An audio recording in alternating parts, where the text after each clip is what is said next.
Nuove restrizioni per i non vaccinati. Cosa cambierà dal punto di vista della clientela nel settore della ristorazione? Ma allora penso che a noi non ci sposti molto, diciamo che la nostra clientela, la maggior parte, un buon 90-95% è già vaccinato, quindi una piccola percentuale è quella che veniva al ristorante con il Green Pass ottenuto dal tampone, quindi penso e spero che non ci siano grosse restrizioni, grossi cambiamenti. Diciamo che è sempre questa fascia quella più penalizzata, dove si va a colpire la ristorazione, mi viene da dire questo, purtroppo, però almeno questa volta non ci chiudono, ci fanno lavorare, quindi la speranza è quella di poter lavorare almeno tutto questo mese di dicembre che si prospetta interessante, insomma. Il nostro dubbio è se i nostri clienti devono per forza avere il Green Pass cartaceo oppure possono averlo anche nel telefono dove c'è la data del vaccino, poi c'è qualcuno che ha solo una data del vaccino, che si è fatto solo una dose, la seconda no. Quindi come dobbiamo comportarci con quelle persone lì?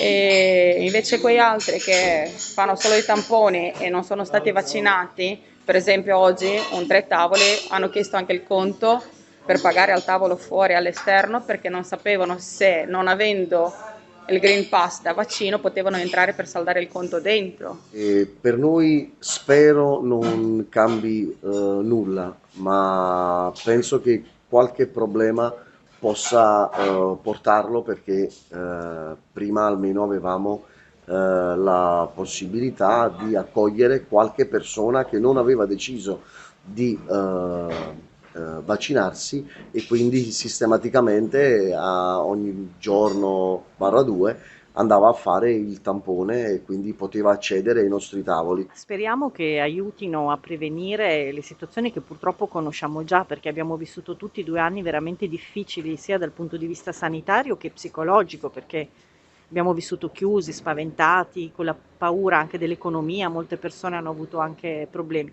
Quindi speriamo che servano. Personalmente io sono d'accordo sul tentativo, sul fare tutto ciò che si può. Io ritengo che in una situazione emergenziale come quella che stiamo vivendo ormai da diversi anni sia importante anche riporre fiducia in chi ha le competenze per valutare che cosa è meglio fare.